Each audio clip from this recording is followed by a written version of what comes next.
आदरणीय स्वामी जी पूरे क्षेत्र में घूम घूम करके वैदिक धर्म का प्रचार करते हैं, उनका बहुत बहुत धन्यवाद है।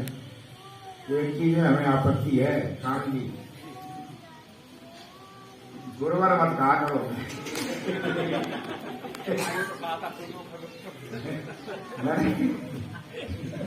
ये हम कहा करो आचार्य को मैंने जब दीक्षा अपने ली है हमसे तभी हमने कह दिया था कि हमारे आप सबके एकमात्र गुरु स्वामी दयानंद जी, स्वामी ब्रजानंद जी है। दूसरे को मत लाभ दीजिए, उनके प्रति सीधे रहो। भले ही हम प्रतिनिधि बन गए हैं, हम मात्र प्रतिनिधि है स्वामी दयानंद जी, हम स्वामी दयानंद स्वामी ब्रजानंद जी नहीं। क्योंकि सीधे ऋषियों से जुड़ना, सीधे ऋषियों से जुड़ना ही अपने आत्म कल्याण का कारण होता है। बीच में किसी को जोड़ना ये हमारे आत्म कल्याण का कारण नहीं होता। इसलिए गुरु हम नहीं है, हम तो स्वयं ही चेला हैं। गुरु सबके कौन है? जिन्होंने सारे देश को रास्ता दिखाया, जिन्होंने सारे देश को, सारा देश अंधा हो रहा था, अज्ञान छाया हुआ था, सारा देश अंधा था। प्रभु की बड़ी विचित्र लीला है। इसके द्वारा क्या कराता है?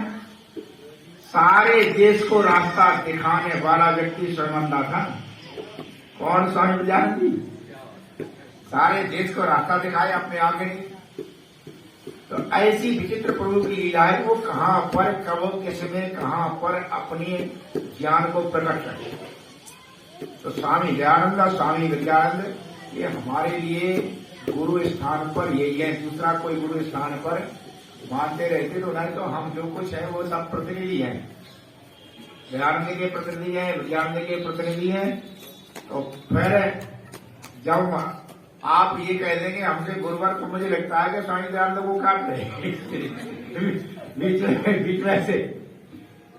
तो स्वामी दयानंद से सीधे जुड़ो, स्वामी ब्रजानंद से इनसे जुड़ने में बड़ा कल्याण है। ऐसे नहीं मैं कह रहा हूं, इनसे जो इनके प्रति श्रद्धा रखने में क्या, हम इनसे जब श्रद्धा हटा लेते तो हमारे भटकने का डर रहेगा। तो हम तो पूर्ण हैरान। ये तो ऋषि लोग थे, और ऋषियों से लेकर जाओगे, अब पता नहीं हमसे क्या गलती हो जाए, और हमें आदर्श मानोगे तो गड़बड़ हो जाएगा साहब। आदर्श ऋषियों को ही मानो, ऋषियों का आदर्श मानोगे तो भटकना नहीं होगा। देश भटका तो ऋषियों का आदर्श नहीं माना, बीच में और गुरु आ गए, और गुरु आ गए और सारी गड़बड़ कर दी। बीच वाले गुरुओं ने तो सारी गड़बड़ करी। क्योंकि ऐसा लोभ होता है चेला बनाने का, चेला ज्यादा बन जाएंगे, यूं हो जाएंगे, प्रचार करेंगे, फिर यूं पैसा इकट्ठा होगा, ये होगा वो होगा, और चक्कर में आकर के वो अपने गुरुत्व में वो स्वयं डूबता और समाज डूब जाता। वो स्वामी तुलसीदास ने लिखा है कि लोभ से, ये भी लोभ है, चेला बनाने का भी लोभ होता है। ज्यादा चेला हो जाए क्यों पांडे जी, बहुत बड़ा लोग होता है, कितने ज्यादा चेला इकट्ठे हो जाए। चेला बनाने का धंधा पानी कह रहे, चेला बनाने का धंधा चल रहा है। तो जहां पर ये होता है, ध्यान रखो, आप भी सावधान रहो, आप भी सावधान रहो। क्योंकि जहां पर ध्यान रखना, सच्चे ब्राह्मण को ही गुरु बनाना चाहिए, समझ लेना।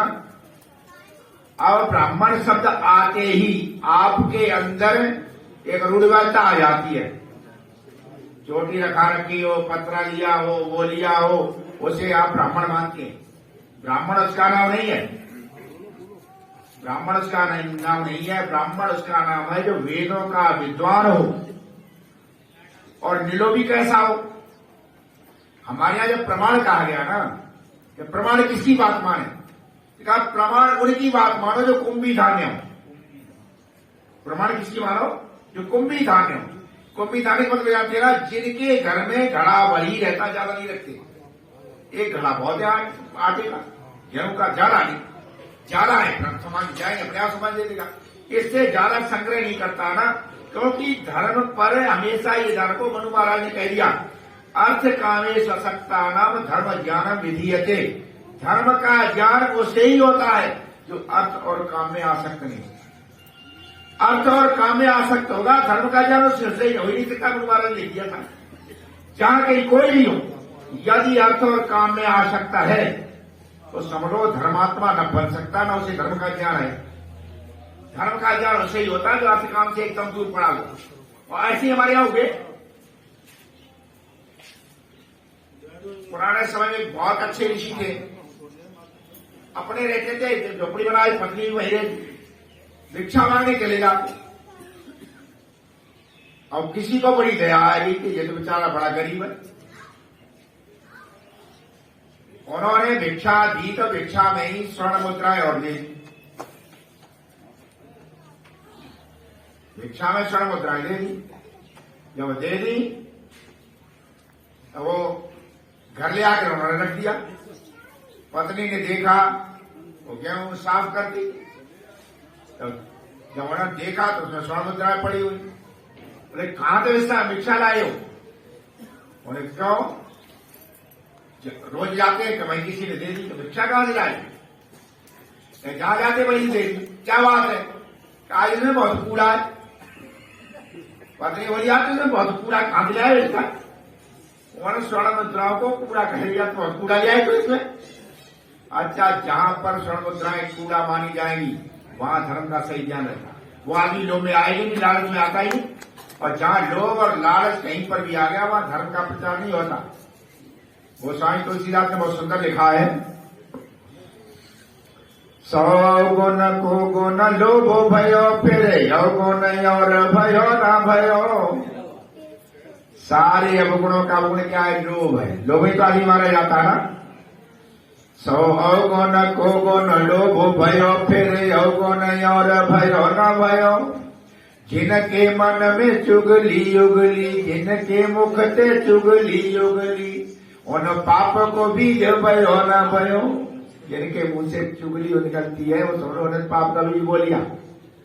सुविचार न काम कियो, जिनने यो न मानव जन्म लयो न लयो। जो विचार पूर्वक काम नहीं करते उनने मनुष्य जन्म लिया न लिया ये मिसाई है। सुविचार न काम कियो, जिनने यो न मानव जन्म लयो न लयो। तुलसी जब प्रीति भई प्रभु सो, तुलसी जब प्रीति भई प्रभु सो, फिर तीरथ तीर गयो न गयो। जब प्रभु से सच्ची प्रीति हो जाती है तो तीर्थ में जाओ न जाओ कोई फर्क नहीं पड़ता, बशर्ते परमात्मा से सच्ची प्रीति हो जाए। यहाँ आपको बुलाया जाता है, किसके लिए बुलाया जाता है? प्रभु से प्रीति हो, परमात्मा से भक्ति हो, तभी उद्धार होगा। बिना उसके उद्धार है और नहीं। अब परमात्मा से भक्ति कैसे? परमात्मा से भक्ति कैसे हो? या परमात्मा की भक्ति का तरीका क्या है? या परमात्मा की भक्ति से लाभ क्या है? परमात्मा की भक्ति करेंगे तो लाभ क्या है? परमात्मा सर्वशक्तिमान है, सर्वज्ञ है, हमें क्या लाभ? हम क्यों परमात्मा की भक्ति करें? परमात्मा की भक्ति से लाभ ये है कि शक्ति मिलती है। परमात्मा की भक्ति से खजाने नहीं मिलते, क्या मिलती है? शक्ति मिलती है। परमात्मा शक्ति का भंडार है और परमात्मा की भक्ति से शक्ति आती है। यदि शक्ति नहीं आई इसका मतलब भक्ति ठीक नहीं।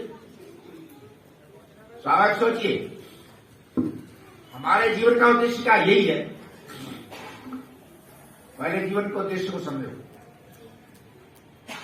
जीवन का एकमात्र उद्देश्य है कि दुख दूर हो, यही तो है ना। हमारे जीवन का उद्देश्य क्या है? हमारे दुख दूर। दुखी हैं सब और दुख दूर हो।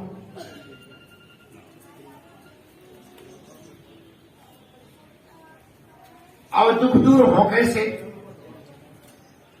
सारा संसार इसी में लगा है। काय लगा है? दुख दूर करने। अच्छा, ये अस्पताल काय के लिए खोले गए हैं? भाई दुख दूर हो जाए। अच्छा, ये थाने काय के लिए? बोलो भाई, कोई अन्याय न कर पावे। मतलब हर विभाग दुख दूर करने के लिए, समझ गए ना? तो याद है जी, ट्रांसपोर्ट क्यों चला रहे? लोगों का यही तो है ना भाई, लोगों को सुगमता से माल पहुंच जाए है, हमें भी चार मिल जाए, हम भी चार आयोजित करें, यही तो उद्देश्य है। क्या उद्देश्य भाई? अपने दुख दूर हो और दूसरे के हो। कोई भी कार्य है उसका उद्देश्य ही तो है भाई। पुलिस काय के लिए लोग परेशान करें, सेना काय के लिए बीमारियां घुसा देश को हमें दुखी न कर दे, है ना? तो सेना काय के लिए लगी है? दुख दूर करने के लिए। पुलिस काय के लिए लगी है? दुख दूर करने के लिए। कोर्ट काय के लिए? दुख दूर करने के लिए, है ना? स्कूल काय के लिए खुले हैं? बच्चे पढ़ लिख जाओ, नौकरी ले जाए, दुख दूर हो जाओ। तो जब पूरा संसार दुख दूर करने लगा, बच्चे पढ़ रहे हैं, एमटेक बीटेक करते हैं, है ना? हमको करते हैं काय के लिए? बढ़िया नौकरी, 1000 रुपये पैसा मिल जाए, दुख दूर हो जाए। तो ऐसा कोई वो नहीं है जहां सबका लक्ष्य दुख दूर करना नहीं है, सब दुख दूर करने में लगे। हर विभाग दुख दूर करने के लिए, चाहे डॉक्टर हो, चाहे मास्टर हो, चाहे वकील हो, है ना? चाहे जज हो, चाहे थानेदार हो, चाहे तहसीलदार हो, कोई भी हो, सबका एकमात्र उद्देश्य क्या है कि संसार के दुख दूर हो। समझिए ना? पढ़ता है कोई लोग पढ़ता है भाई डॉक्टर बन जाए, क्यों? दवाई करेंगे, लोगों के दुख दूर होंगे। तो अस्पताल दुख दूर करने के लिए, न्यायालय दुख दूर करने के लिए, थाने दुख दूर करने के लिए, सेना दुख दूर करने के लिए, पुलिस दुख दूर करने के लिए, स्कूल दुख दूर करने के लिए। अच्छा, जब सब दुख दूर करने के लिए है तो परमात्मा की जरूरत क्या है? परमात्मा की कहा जरूरत रहेगी? जब सब दुख दूर ही कर रहे हैं तो जी सब मिलकर दुख दूर कर रहे। पर वेद ये कहता है कि तुम सब लगे हो, अस्पताल खोलो, थाने खोलो, ये खोलो, और लगे नहीं क्या? सब लगे दुख दूर करने, और दुख कम नहीं हो रहे, है ना? भाई मेरी संगठित रहो जाकर के उन्हें अखंड रामायण को पाठ करा, उन्हें अखंड रामायण का पाठ हो रहे, परिवार खंड खंड हो रहे, घर घर दुकानें खुल गई है, डॉक्टर बैठ गए, बीमारी उतनी बढ़ रही, घर घर स्कूल खुल गए, मूर्खता उतनी बढ़ रही, जगह जगह चौकियां खुल रही, बदमाशी उतनी बढ़ रही। आखिर क्यों? न्यायालय इतना मुकदमा बढ़ते चले जा रहे। जब इतने सब लोग लगे हैं दुख दूर करने के लिए, दुख बढ़ कैसे रहे? वो कहावत है ना, मर्ज बढ़ता ही गया जो जो दवा की, मर्ज बढ़ता ही गया जो जो दवा की। अब दिक्कत यहाँ क्यों है? दिक्कत ये है, किसी ने बड़ा सुंदर लिखा है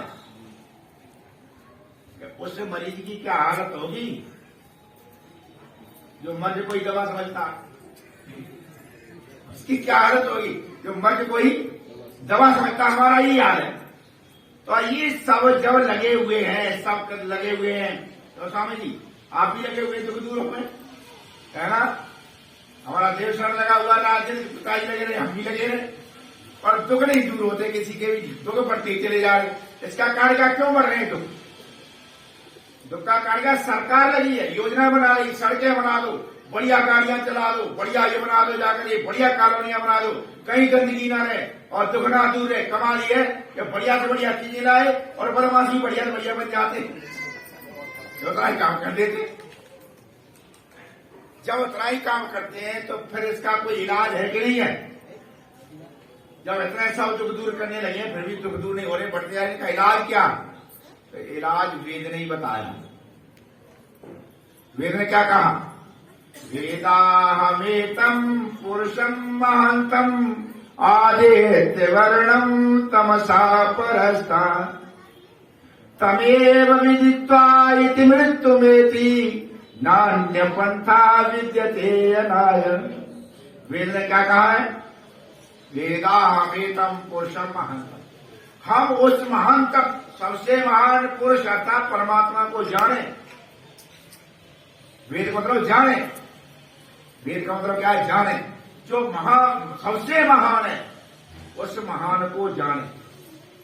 पुरुषम महानतम, अच्छा जितना करोड़ होता है कैसे होता है? अंधेरे में। बदमाशी कब होती? अंधेरे में। डर कब लगता? अंधेरे में। धोखा कब खाते? अंधेरे में। तो हमारे यहाँ अविद्या का अंधकार छाया हुआ, तो वेद क्या कहता है? वो अविद्या के अंधकार में ये तमसा परस्तात्, ये अंधकार से परमात्मा दूर है।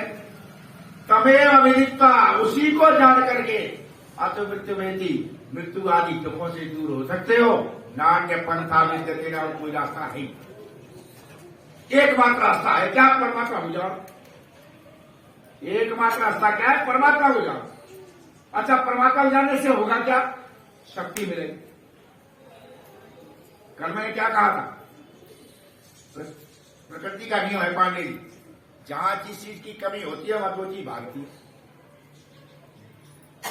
आप 2 बाल्टी रख लें, 1 बाल्टी खाली, 1 बाल्टी भरी, उन्हें जोड़ लें तो भरी वाली बाल्टी पानी कहां भागेगा? खाली में जाएगा, नहीं जाएगा, है ना? अपने आप यही प्रकृति का नियम है, ये नियम सर्वत्र है। हम कहते प्राणायाम करो, अब प्राणायाम में ये नियम चलता। प्राणायाम में क्या है कि बाहर से हमने प्राण लिया, ऑक्सीजन ली, वायु साथ ऑक्सीजन गई ना। अच्छा, फेफड़ों में ऑक्सीजन है नहीं, ये ऑक्सीजन कहां भागेगी? फेफड़ों में घुसेगी। अच्छा, जो वायु गया है उसमें ऑक्सीजन तो है, वो फेफड़ों में घुस गया। फिर वहां से जो कार्बन है वो इसमें आ जाता है, ये इस वायु कार्बन है नहीं, और वो निकाल कर बाहर कर दिया। क्या शानदार सिस्टम, क्या प्रमाण से ये प्राणायाम इसीलिए तो है भाई, ऑक्सीजन अंदर जाए। तो कितना बढ़िया सिस्टम बना रखा परमात्मा ने जीवन के लिए कि देखो वही वायु है, प्राण लेकर गई, ऑक्सीजन लेकर गई, फेफड़ों में ऑक्सीजन की कमी हो रही, वो तो ऑक्सीजन उसमें डाल दी, और वहां जो सारे उसमें जो ऑक्सीजन जब प्रयोग किया है तो प्रयोग में कार्बन में बदल गई, उसको ले आकर के बाहर छोड़ दिया। क्या क्या सिस्टम है। और अब जब वो कितना बढ़िया कर रखा, और जब कार्बन में बाहर आ जाता है वो ज्यादा बढ़िया तुम्हारी दिक्कत होगी, इसलिए कहते हैं वो पिता है। कितनी दूरदृष्टि देखता, उस पिता ने कितनी कृपा कर रखी है कि वहां ऑक्सीजन लिया और लिया, और फिर बाहर जब लाखों आदमी ले रहे फिर गड़बड़ हो जाएगी। तो उन्हें पेड़ों कर दिया, पेड़ क्या लेंगे? कार्बन छोड़े, क्या? ऑक्सीजन, है ना? अच्छा, ईश्वर भक्ति का यही तो है, ईश्वर भक्ति यही तो हमने खंडित कर दी। हमने ऑक्सीजन ली, कार्बन उत्सर्जन किया, लेकिन कार्बन को पीने वाले जंगल के जंगल काट डाले। जब जंगल के जंगल काट डाले फिर मरोगे और क्या होगा? तो तुम चाहे रामा रामा कहो, चाहे कृष्णा कृष्णा कहो, मर लो, तो पड़ेगी क्यों? ईश्वर की भक्ति ये नहीं है कि 24 घंटे राम राम कहते रहे कृष्ण। ईश्वर भक्ति है कि जो उसने नियम बनाए। भक्ति का मतलब क्या? भक्ति का मतलब ये है कि जो, अच्छा, देशभक्ति क्या है? देश के नियम पालो। देश की भक्ति क्या है? देश के नियमों को पालो, देशभक्ति है। अच्छा, देश की व्यवस्था बनाई, उस व्यवस्था को तोड़ोगे तो देशभक्ति कहां होगी? प्रभु ने व्यवस्थाएं बनाई और व्यवस्था को बनाओगे तो क्या है? ये प्रभु की भक्ति है। आप ये हवन कर लेना, इस सबकी भक्ति तो ये है, ये व्यवस्था बना रहे। जैसे ऑक्सीजन लगातार आ रही, पता नहीं कितने कहां कई किलोमीटर तक जाए, तो ये क्या है? ये प्रभु की शक्ति, उस व्यवस्था को बनाना है। जहां आप व्यवस्था तोड़ेंगे ना, जहां व्यवस्था तोड़ेंगे, ये ध्यान रखना, परमात्मा चापलूसी पसंद नहीं है कि 24 घंटे माला लेते रहो तो वाली मान ले बजा करना। जो व्यवस्थाओं को तोड़ेगा, ये ध्यान रखो, साधु हो, सन्यासी हो, कोई भी हो, यदि वो व्यवस्था तोड़ेगा तो उसके अंदर गड़बड़ी फैलेगी। हम पाठ करते ना रोज बैठ करके, देव शांति अंतरिक्षम शांति पृथ्वी, कहते ना शांति पाठ। देव शांति अंतरिक्षम शांति पृथ्वी शांति आपा शांति औषधया शांति वनस्पतया शांति, शांति पाठ। तो इसमें शांति पाठ करते हैं, यज्ञ के पूरा शांति पाठ करते हैं। पहले तो हमारे समाज में विकृतियां आ गई हैं पंडित जी के, हम अपने शब्दों को सही समझ नहीं पाते, हम सही नहीं समझ पाते शब्दों, इसलिए शांति मिलती नहीं। अच्छा, जब यज्ञ कर लिया उसके बाद शांति पाठ किया, लोग भाषा मालूम, तो कोई पूजा पंडित जी तक 8 बजे रहे लोग फिर शांति पाठ करते। जब कोई झगड़ा हो तो भैया शांत जा, शांत जा, यार बढ़िया चला शांति पाठ खाएगा भाई, लट तो चल नहीं रहा भाई। आप कहता हूँ जो गया शांति पाठ करो था, शांति पाठ में लट तो नहीं चल जाता, भैया बैठे थे आराम जाती थे, शांति पाठ खाएगा।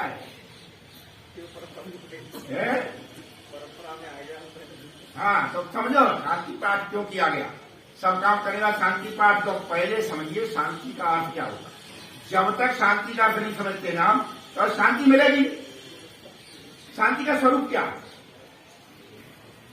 पांडे जी हमारे पास बैठे हुए पांडे जी हैं और नाम बता दिया। अब पांडे जी के पास ही बैठे, पांडे जी का स्वरूप पता ही नहीं, तो पास में बैठे तो पांडे जी को मिल रहे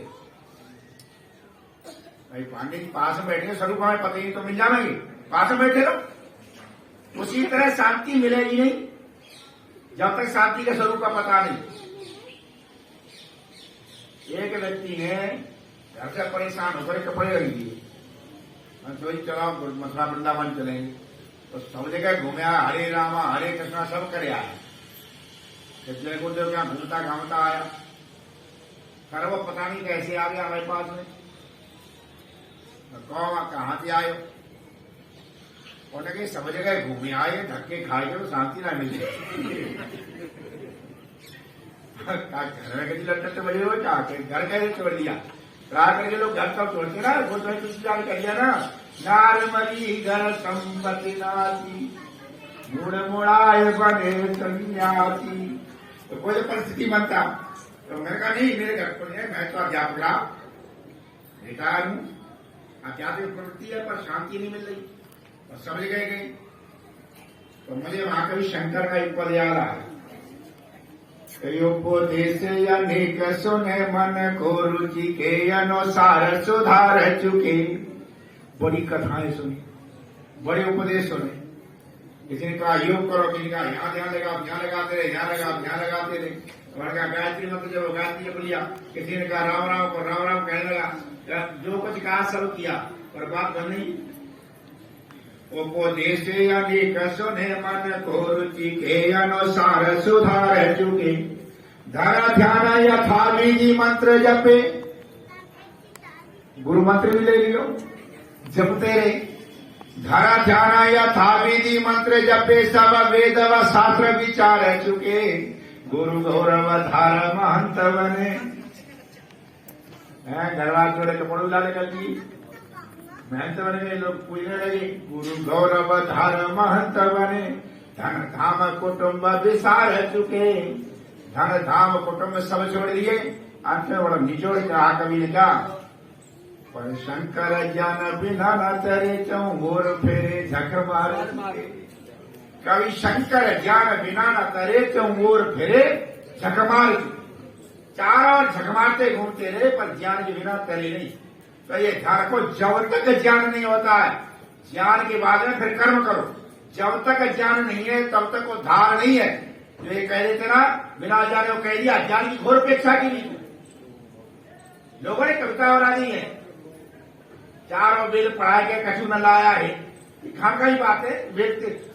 ये क्या है? ज्ञान की घोर अपेक्षा। बिना ज्ञान के कर्म करोगे धक्के खाने पड़ेंगे। ज्ञान ही नहीं कि शांति क्या है। अच्छा मंत्र ज्ञान को आप सब कोई क्या मंत्र लगे, मंत्र कभी काम नहीं करता है। मंत्र कभी पदार्थ का काम नहीं करता। मंत्र कभी पदार्थ का काम नहीं करता। स्वामी जान किसी ने कहा कि मंत्र पढ़ने से आग लग जाती है। स्वामी ने कहा आग लग जाती है मंत्र को मुंह में पहले लग जाए। मैं स्वामी जाए तर्क से प्रभावित हुआ था। उन्होंने कहा मुंह में आग लग जाए। उन्होंने कहा मंत्र पढ़ने आग लग जाती, मंत्र पढ़ने से आग लगे मुंह में पहले लग जाए, यहीं से तो निकलेगा। स्वामी ध्यान का, स्वामी ध्यान इसीलिए तो स्वामी ध्यान तो है सही दिशा बताई स्वामी जी ने। तो उन्होंने कहा कि ये मंत्र नाम विचार का है। मंत्र नाम किसका है? विचार का। और विचार से ही होता सब कुछ। कहते हैं उसने आग लगा दी, विचार से आग लगाई आपस में। तो मंत्र जो है वही तो काम करता है। मंत्र जो है, जब मंत्र को वैसे नहीं समझोगे तो बात केवल मंत्र जपने थोड़ी बात बनती है। काम मंत्र के अनुसार करोगे काम बनेगा। और मंत्र को जप रहे कर कुछ रहे, मंत्र को जप रहे कर कुछ रहे। अच्छा एक मंत्र आता है, तच्चक्षुर देव हितम पुरस्तात् पश्येम सरदा शतम जीवेम सरदा शतम सुनयाम सरदा शतम। हे प्रभु हम 100 वर्ष तक देखें, 100 वर्ष तक सुने, 100 वर्ष तक जो बोले। अब ये प्रार्थना है ना। अच्छा संख्या खाए तो फिर प्रार्थना करो, संख्या खाए लो फिर कहो प्रभु 100 वर्ष तक जिए। खाए तो आया संख्या जिए कैसे? अब मंत्र क्या करेगा यार? भाई संज्ञा खा करके मंत्र पढ़ोगे तो मंत्र काम नहीं करेगा। भाई जीवे में श्रद्धा सुन तो मरेगा, तू खाया है। तो उसी तरह से मंत्र तो एक विचार है, विचार के अनुसार काम करोगे तो होगा। तो मैंने उन महात्मा जी से कहा, मैं तो शांति कहूँ ना मिल रही है, कहीं ना मिल रही। तो मैंने कहा तुम शांति ढूंढ रहे हो, शांति का स्वरूप क्या है? तो जी मैं कभी सोचे ही ना। ज्यादातर यही है कि दुनिया आ रही ना गोवर्धनी परिक्रमा में, सब मुक्ति के लिए आ रही, पता नहीं मुक्ति है क्या, ये पता नहीं लगे हैं सब लाइन में, ये पता नहीं मुक्ति क्या, शांति के लिए भागे रहे। और शांति क्या, ये पता ही नहीं शांति क्या है। भाई पांडे जी घर में धुआंधार लड़ाई हुई और सब चुप बैठे, जो शांति है शांति क्या है? तो हमेशा ध्यान रखो। मैंने उनसे कहा शांति का स्वरूप क्या है? वो बोले क्या, ये तो आता है, हमने अब तक सोचा ही नहीं। हम अगर ढूंढ समझ गए रहे या जल्दी ढूंढ रहे, वो तो पता ही ना है। जी हमारे दिमाग में नहीं आई कि शांति किसे कहते हैं, शांति क्या है। ये शांति पाठ एक बताता है, बाद में शांति करते हैं शांति, उसका मतलब क्या होता है? यही होता, शांति नाम है व्यवस्था का। शांति नाम किसका है? व्यवस्था का। परीक्षा चल रही है, अधिकारी आए, सब शांति चल रही है, शांति पर हो रहा है ना, ऐसा व्यवस्था तो हो रहा, कोई व्यवस्था तो नहीं। शांति नाम है व्यवस्था का। जहां व्यवस्था टूटी वहां शांति हो जाती है। इसलिए वक्त क्या बैठा कह रहा है, देव शांति प्रभु। सूर्य समय पर निकलता है, समय पर छिपता है, बिल्कुल व्यवस्थित है। हम 6 बजे तक जगे और प्लस 10 बजे तक सो गए, है ना। व्यवस्था हमने तोड़ रखी। कहते हैं देव शांति, अंतरिक्ष शांत है, पृथ्वी शांत है। पृथ्वी समय पर घूमती तभी तो ऋतुएं आती है। पृथ्वी का घूमना गड़बड़ हो जाए तो ऋतुएं कैसे आए? पृथ्वी शांति है, देव शांत है, पृथ्वी शांत है, अंतरिक्ष शांत है, वनस्पतियां शांत, समझ पर सारे काम कर। हम देखते हैं चारों ओर व्यवस्थाएं है प्रभु तेरी। देव शांति, अंतरिक्षम शांति, पृथ्वी शांति, आपा शांति, औषधिया शांति, सब व्यवस्थित है। औषधियां अपना काम कर रही हैं, सब अपना अपना काम कर रहे हैं। तो भक्त परेशान होकर अशांत होकर कहता है, जो सब जगह शांति है, सब जगह व्यवस्था है, मैं ऐसा निकम्मा हो गया हूं, मेरे अंदर कोई व्यवस्था नहीं। क्या कहा उसने? सा मां शांति रेधी, सा वह शांति जो सारी दुनिया में फैलिए में दिखाई रही है, मां मेरे अंदर भी जा। वो शांति मेरे अंदर ही जा, जो सारी दुनिया में है मेरे अंदर नहीं है। मैं उस शांति को चाहता हूं। वो शांति जो दुनिया में है वो व्यवस्था में तोड़ रखी। हमारे ना खाने का नियम है, ना पीने का नियम है, ना उठने का नियम है, ना बैठने का नियम। अशांत तो होंगे, ना बोलने का, क्या बोलना क्या नहीं बोलना, हम चारों ओर से शांत। और ये ध्यान रखो, इस चीज को हमेशा ये ध्यान रखो कि हम कहीं पर भी व्यवस्था तोड़ेंगे, समझिए ना। हम व्यवस्था तोड़ेंगे ना, कोई व्यवस्था तोड़ेंगे तो फिर व्यवस्था तोड़ने से पहले हमें सोचना पड़ेगा। जब सोचेंगे व्यवस्था तोड़िए, तो हमेशा ध्यान रखो कि वो जो सोचना है वो हमें अशांत करेगा, करेगा नहीं करेगा। अच्छा है, समझ लो, किसी आदमी ने, कोई मान लो यहां आया, आश्रम में आया ना, आश्रम में बड़ी श्रद्धा सब लगे हुए। अच्छा उसका मोबाइल चोरी हो गया, उसका आदमी का मोबाइल चोरी हो गया। जब मोबाइल चोरी हो गया, उसने हमसे कहा चाचा ये हमारा मोबाइल चोरी हो गया। हमने कार्यकर्ताओं से कहा भाई मोबाइल चोरी हो गया। अच्छा हम अशांत हुए कि नहीं हुए? ना तो मोबाइल चोरी की चोरी हमने करी, मोबाइल चोरी हमने नहीं करी, ना हम मोबाइल है तो चोरी गए, ध्यान देना, समझ गए ना। ना तो इस चीज को समझना, जीवन की शांति कहां से है? शांति नाम है अव्यवस्था का। जहां व्यवस्था फैलेगी वहां का परमात्मा का सब कुछ शांत है, वो शांति मुझे दे दे। अब अशांति फैलती कहां से? किसी ने, अब यहां मैंने कहा ना, जैसे यहां कोई आया उसका मोबाइल चोरी हो गया। जब मोबाइल चोरी होगा मुझे पता लगा तो मैं शांत बैठा, मैं अशांत हो गया। अतः न तो चोरी हमने की, ना हम मोबाइल है, ना हमारा मोबाइल गया, ध्यान रखना, न तो हमारा मोबाइल गया, मोबाइल उसका गया। और चोरी भी मैं नहीं हूं, और चोरी भी हमारी नहीं हुई, मोबाइल की हुई है। सब चीज हमसे दूर पड़ी है, फिर अशांत केवल सुनकर। जब सुनकर के हम अशांत है, जिसने चोरी करी है वो शांत कैसे रहेगी? यहां तो सुनकर के शांत हो रहा हूं और चोरी कर रहा है, फिर शांत कैसे होगा? ध्यान रखना, इसे ही कहते हैं बुरा कर्म। व्यवस्था को तोड़ना ही बुरा कर्म है। व्यवस्था को तोड़ना ही, नियम के विरुद्ध चलना क्या है, यही पाप है। और ऐसा बुरा कर्म करता ना, उसने लगा बुरे कर्म का कभी भला परिणाम ना होगा, पापी जन के लिए कभी विश्राम ना होगा। यह अशांति आ जाती। अब मैंने कहा उन्हें अध्यापक जी से, मैं कहा पढ़ाते थे? प्राइमरी में। मैं कहा ईमानदारी से पढ़ाना, पूरी तरह पढ़ाने जाते थे, बच्चों को पूरी तरह पढ़ाया। अरे कहाँ पढ़ाने जा, मैं ऐसे ही होता है, ये सब करते रहे, हम करती रही, ऐसे होता, कहाँ पढ़ाते बच्चों? बच्चों पढ़ाते ही नहीं। मैंने कहा छोड़िए, सीमा पर जवान अपनी जान की बाजी लगा करके लगा हुआ है, तुम्हारे दुखों को दूर करने के लिए, तुम्हें गड़बड़ ना हो जाए, इसलिए शांत रहे। इसे लगाना अपनी कुर्बानी दे रहा, वो देश की व्यवस्था वहां बना रहा, मजदूर सड़कें बना रहा है, रात दिन लगा हुआ, खून पसीना बहा रहा, किसान खेत में अनाज पैदा कर रहा, व्यापारी वहां पर लगा हुआ। आपके जिम्मे आपकी व्यवस्था कौन सी थी? बच्चों को बनाने। आपने बच्चों को बनाने की व्यवस्था थी, उस व्यवस्था को आपने तोड़ा, आप अशांत रहेंगे। अब जा राम राम राधे राधे गायत्री मंत्र का सुनाई चले वो जब तक भाई आपने अशांति फैलाई है, देश की व्यवस्था तोड़ी है, और जो व्यवस्था को तोड़ेगा वो शांत रहेगा, चाहे वो सन्यासी बन जाओ, चाहे साधु बन जाओ, कहीं पर देश की व्यवस्थाओं को तोड़ने वाला अशांत रहता। मैंने कहा ना, जब व्यवस्था टूटती अशांति आती है। बाहर व्यवस्था तोड़ेंगे, अंदर हमारी पहले टूट जाती। हम चोरी सोचेंगे व्यवस्था टूटी नहीं टूटी। इसलिए नाथुराम शंकर शर्मा बड़ा सुंदर कहा है, लिखा है क्या? वंदन बेली बढ़ावता है, वंदन बेली बढ़ावता है, सुखदा समझो मति संपत्ति फीकी। मैं थोड़ी देर में बनाऊं फीकी संपत्ति। पांडे जी दो तरह की संपत्ति होती है, मीठी और फीकी। संपत्ति भी दो तरह की होती है, मीठी और फीकी। फीकी संपत्ति कौन होती है? नंबर 2 की कमाई तो फीकी है। और मीठी कौन है? मेहनत करके आए। शंकर क्या कहते? वंदन बेले बढ़ावता है, सुखदा समझो मत संपत्ति फीकी है, सबके सुख में अपनो सुख सिद्धि कहावत है सबही। सबके सुख में अपना सुख समझो है, सबके सुख में अपना सुख सिद्धि कहावत है सबही की। और आगे क्या लिखा?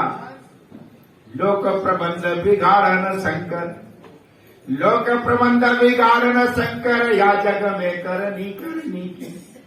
लोक प्रबंध क्यों बिगाड़ना? लोक प्रबंध मत बिगाड़े। लोक प्रबंध बिगाड़ेगा तो शांत होगा, लोक प्रबंध बिगाड़ने पर अशांत होगा। फिर कितनी शांति पाठ करे, शांति नहीं आई। चाहे कपड़ा रंगे तब नहीं आई। जिसने भी लोक प्रबंध बिगाड़ा, ये ध्यान का परमात्मा इतना शांत करता है, इतना, चाहे वो साधु हो, चाहे सन्यासी हो, चाहे विद्वान हो, चाहे अनपढ़ हो, जो लोक प्रबंध बिगाड़ेगा वो समझ लेना वो मरेगा। लोग आत्महत्या करी तो लगी। ये लोग कौन है? लोक प्रबंध बिगाड़ने वाले। अशांत इतना था, एक बार हजारों करोड़ की संपत्ति, पूरी अखाड़ा परिषद का अध्यक्ष, और वो मर रहा। क्यों मर रहा? ऐसी क्या दिक्कत आ गई? दिक्कत केवल ये आ जाती है, क्यों? व्यवस्थाएं तो जैसे साधु हो चाहे सन्यासी। मैं एक बार जा रहा, बहुत समय पहली बार, हमने हमेशा ही ध्यान रखता कोई व्यवस्था न टूटे। मैं जा रहा, एक हमारा ड्राइवर था किशन पाल, संतोष से पहले काम करता था, वो एक मंत्री जी आ रहे, मंत्री जी के पीछे गाड़ी जा रही, पीछे हमारी गाड़ी, टोल टैक्स आ गया, मंत्री को भटकता नहीं, तो तेजी से निकाली गाड़ी, हमारे ड्राइवर ने निकाल दी।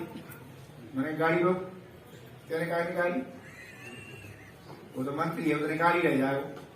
वो कितन पार को लाल बत्ती कितन पार, वो मजाक किया, कहा गुरु जी तुम पूरे ही लाल हो।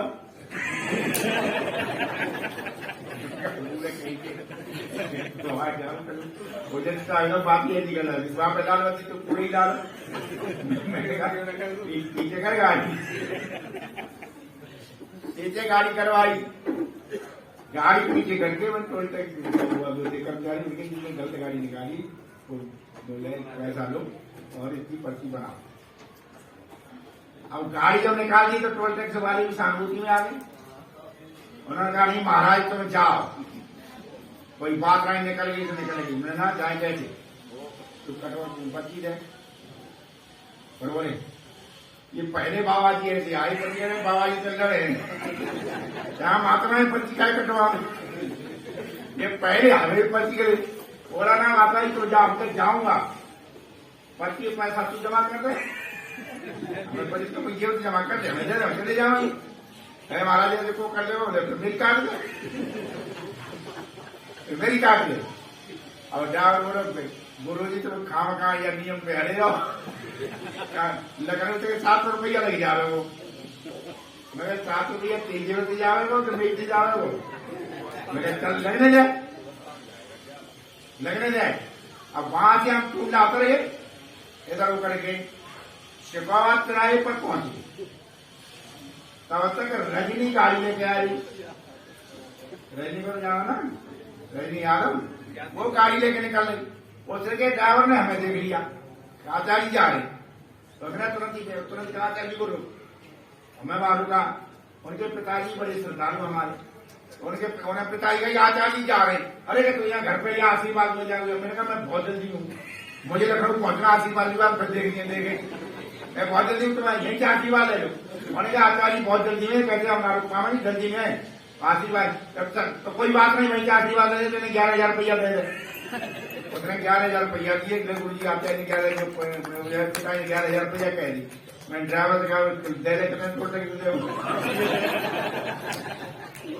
कितने दे बाहर 11,000 आगे। अरे देने वाला दूसरा है, तुम खामखा बेईमान का बोल रहे हो, खामखा बेईमान, खामखा व्यवस्था में अच्छा व्यवस्था बिगाड़नी है कि जब बढ़िया सड़क पर चल रही है, अच्छी सड़क बन गई है तो क्या है, मैं कहता है कहीं पर भी यदि हम ऐसा करते हैं, व्यवस्थाएं बिगाड़ते हैं तो अशांति आएगी, ये ध्यान रखना। कहीं पर भी व्यवस्थाएं मत बिगाड़ो, जहां व्यवस्थाएं हो अशांति फैलेगी। आप सोचते हैं हम ध्यान कर ले, परमात्मा का नहीं होगा। लेकिन कह नहीं रहा, हमारा एक भक्त है बहुत, बोला कहा आचार्य हम ध्यान करना सीखेंगे, ये सीखेंगे। मैंने कहा ध्यान ना होगा तुझे, अगर तेरी भूमिका सही नहीं है ना, मुझे बताओ। मैंने कहा ध्यान करने से क्या परमात्मा आसानी मिलता है, शक्ति बढ़ती है। मैं व्रत ले लो रोज ध्यान करने का, मैं व्रत लेता हूँ, रोज बैठूंगा। दूसरे ने बोला कि कौन आया, तो गुरु जी ये ध्यान तो बहुत खतरनाक है, जे आए उसको करना ना है। और क्या खतरनाक है ध्यान, तो जैसे ही ध्यान लगाने बैठते हैं तो बिजली को हमने कनेक्शन चोरी लगा रखो, कोई दिखाई दे, वो कनेक्शन दिखाई दे जाओ, इसीलिए तो ध्यान करना है, कनेक्शन दिखाई दे। और ये कह रहे बिजली के 20,000 महीने बच जाते, 20,000 घाटा चोरी करे तो ध्यान करे, घाटा करके ध्यान कौन करेगा भाई, ध्यान बस गुनाह इतने बच्चा है तो गिरे बन रहा आगे जैसे मुझे तुमसे काटेगा और कुछ नहीं करती परिवार वालों को।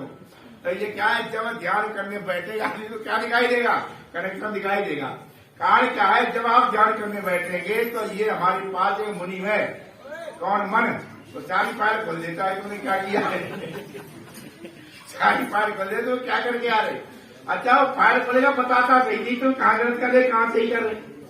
तो ये जब ये लगेगा, जब ऐसा हो जाएगा तो ईश्वर भक्ति में यही है, जब ये भक्ति करोगे आप व्यवस्थाएं तोड़ोगे नहीं। अच्छा जो व्यवस्था नहीं तोड़ता है उसे कोई दंड मिलता है, पांडे जी कभी नहीं मिलता। आप जाइए, आगे लाल बत्ती मिलेगी, आप गाड़ी रोको ना, आगे चले गए तो क्या होगा, चालान होगा।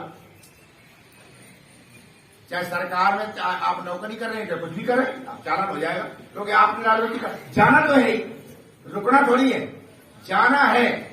वो लाल बत्ती है, जाने तो तब निकल जाए, पर हमें धैर्य का, हमें धैर्य नहीं, फिर भी चालान कटवा देते। आगे बढ़ गए जाकर ये चालान करवा दिया, फिर गाली देते, ये पुलिस वाले बहुत बदमाश है, ये फलाने चालान काट देते, चालान तो ने कटवाया। तो हमेशा ये ध्यान रखना कि परमात्मा लाल बत्ती कर देगा, अंदर बता देता है ये काम गलत है, आप फिर भी बढ़ेंगे तो चालान कटेगा। लाल बत्ती आ जाती है तुरंत, ये काम गलत है। हमारे जीवन के 3 स्तर है पढ़ने, समझिए ना, आप समझो 3 स्तर कौन से है। पहला स्तर ये है, पहले स्तर पर अंदर से साफ आवाज आ जाती है काम गलत है, साफ आ जाती है किसी का भी हो। और दूसरा स्तर कौन सा होता है, दूसरा तब होता है जब हम समझौता करते हैं, अरे दुनिया कर रही चुका है, बगैर बन लो है, सब माला माल हो रही, सबकी पोटियां बन रही, ये दूसरा स्तर है जहां आदमी समझौते पे आता। और तीसरा स्तर क्या होता है, जब आदमी कर ही देता, और जब कर देगा तो आपके हाथ से बाजी निकल गई, अब आप नहीं बदलेंगे। एक एक कण में उसकी सत्ता व्याप्त है, एक एक कण में। आपको कहीं से धन मिल रहा है, इसका मतलब ये नहीं कि आपको फ्री मिल रहा, कहीं न कहीं आपने तब कर रखा है, कहीं न कहीं कर रखा है, इसलिए मिल रहा। अब कई लोग कहते हैं आचार्य जी कमाल है, तो पैसा भी नहीं रहता, ये भी बन रहा, वो भी बन रहा, चारों ओर काम भी चल रहे। मैं काम तो चल रहे हैं, लेकिन हम तो बहुत बोझ पड़ रहा है, पैसा भले ही दूसरा लगा रहा। क्यों पड़ रहा है, इसलिए पड़ रहा है कि ये तपस्या बिक रही है। घाटा तो हमें हो रहा है, पैसा देने वाले को नहीं हो रहा है। घाटा हमें है, तपस्या हमारी बिक रही है। जो कुछ किया आप चर्चा करने वाले दे देते, वो दे देते, क्यों दे देते, हमारी वजह से दे देते, तो तब बिक रहा कि नहीं बिक रहा, ये तब बिक जाता है। इसलिए जो कुछ हम कर रहे हैं, समाज का सुधार कितना होता कहते हैं, हम तो लगे हुए, कितना सुधार होता, लेकिन समाज कहां तक सुधरता नहीं सुधरता, आप तो पूरा हमारे नाम पर आए। तो इसलिए राजन गंभीरों को भी लगना पड़ता है, हमारे नाम से आ रहा है, तू ही बिक रहा है, जब तो तू रहा है, तेरा सारा तब तो तेरा बिक रहा, फिर हम तो रह जाएगा। ये पैसा आने का मतलब ये नहीं है बिक्री हो रही है, सारा खजाना खाली हो जाएगा। इसलिए सामाजिक जीवन में सबको लेकर चलना पड़ता है। संस्था के द्वारों से जुड़ी हाथ जोड़े देख रहा है, तो भाई सब लग के मिलो, केवल हमारी करने से मत भरोसे रहो, अपना अपना स्वभाव से सब इकट्ठे करो, जिससे सबके हमारा नाश न हो गए, बात से वापस हमेशा संस्कार बदलते हैं। हमने सब जगह संदेश दिया, भाई संदेश के अनुसार आप लोग सहयोग करो। बहुत से लोग कहते हैं आप क्यों नहीं आते, मैंने कहा ये हमारी संस्कार का बिगाड़ हो।